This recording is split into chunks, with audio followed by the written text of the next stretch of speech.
The man who at his guest, वो आदमी जो अपने अतिथियों को खा जाता है। चलिए आज की कहानी के बारे में हम कुछ तथ्यों को जानते हैं। एक कंप्यूटर स्क्रीन पर टाइप हुआ जिसमें लिखा गया कि तलाश है एक ऐसे स्वस्थ युवक की जो 18 से 30 साल के बीच हो और जो अपनी मर्जी से मारे जाने और फिर खुद के शरीर को खाए जाने के लिए तैयार हो। यह वो वर्ड या सेंटेंस है जो किसी मजाक या उकसावे के लिए नहीं लिखा था, बल्कि एक सीधा और ठंडा इनविटेशन था मौत का, या यूँ कहें मौत से आगे मौत की सहमति का। उस अंधेरे का जहाँ पे इंसानी इच्छा, कानून और नैतिकता से आगे जाती है, जहाँ एक आदमी से पूछा जाता है कि क्या तुम मरना चाहोगे, और यह तुम्हें बतलाया जाता है कि जब तुम मरोगे तो उसके बाद तुम्हें नोच कर खाया जाएगा, ज़बरदस्ती नहीं, तुम्हारी मर्ज़ी से।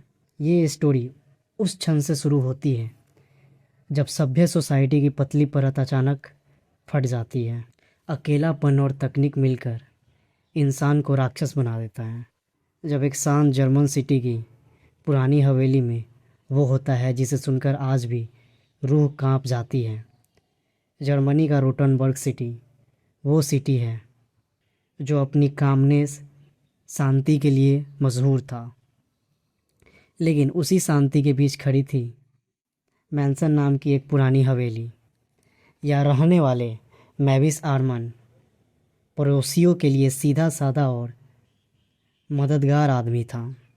वो आदमी जो वक्त पर काम पर जाता, लोगों से मुस्कुराकर रहता और उस हवेली में अपनी बूढ़ी माँ की सेवा करता।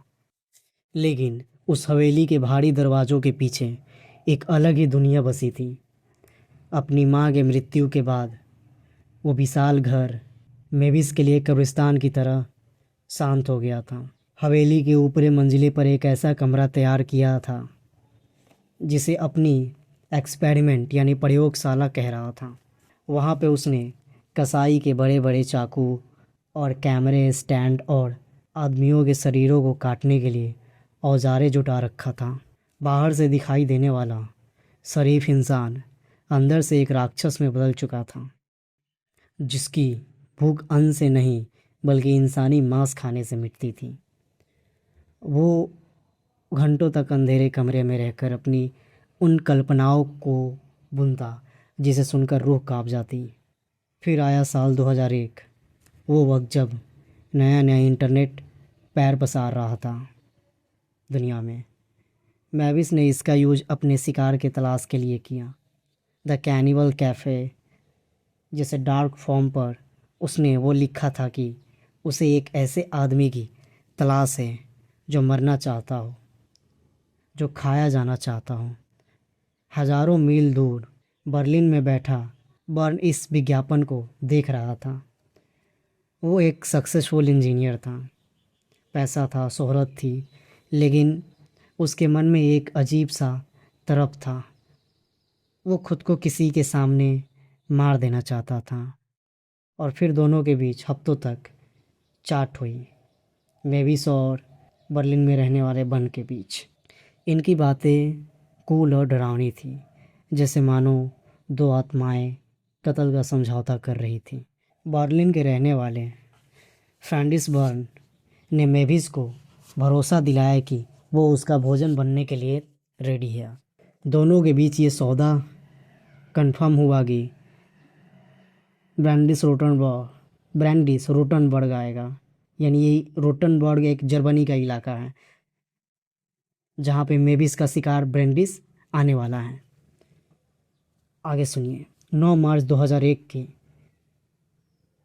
दिन जब ब्रांडिस ने बर्लिन के रोटनबर्ग के लिए ट्रेन पकड़ी और अपनी मर्ज़ी से मौत के लिए निकल पड़ा, उसने अपने हाउसेज की कीज यानी घर की चाबियाँ अपने एडवोकेट यानी वकील को भेज दी थी।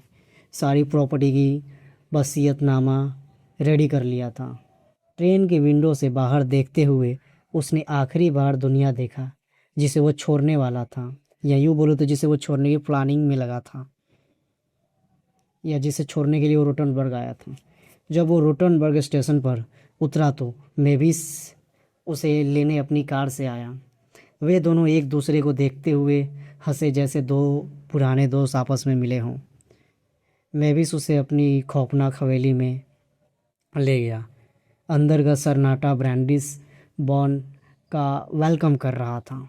मेविस ने हर एक मूवमेंट कैद करने के लिए कैमरे का यूज़ किया।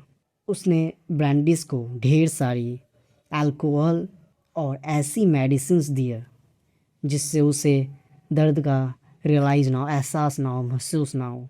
दोनों उस रात को एक पार्टी की तरह सेलिब्रेट कर रहे थे जहाँ गेस्ट ही मुख्य पकवान था, यानी अतिथि ही।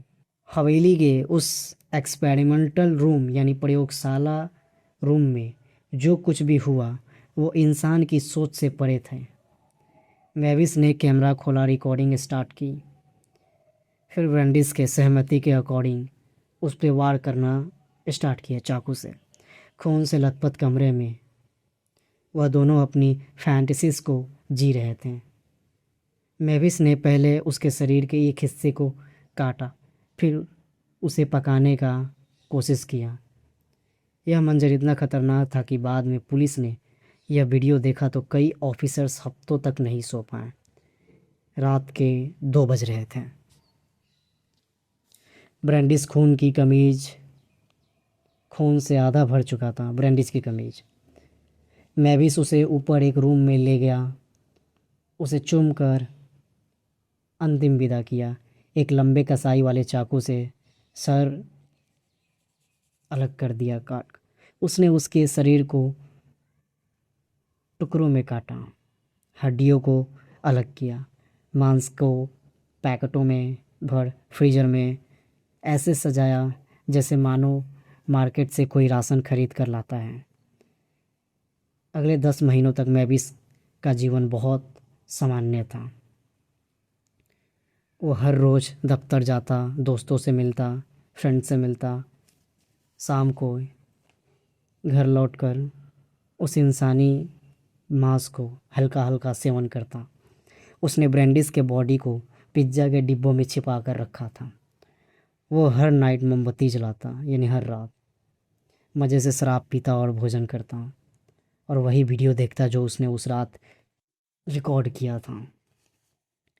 किसी को थोड़ा सा भी अनुमान नहीं था कि वो जिस वेविस से हाथ मिला रहे हैं उसके रंगों में, यानी उसके रगों में एक मरे हुए इंसान का अंश दोहर रहा है। उसने अपने अगले शिकार के लिए फिर विज्ञापन डाला और तलाश शुरू कर दिया था। 2004 में पहली बार जब मेविस को अदालत में पेश किया गया तो वहाँ का वातावरण कोई डरावनी फिल्म के क्लाइमेक्स जैसा था।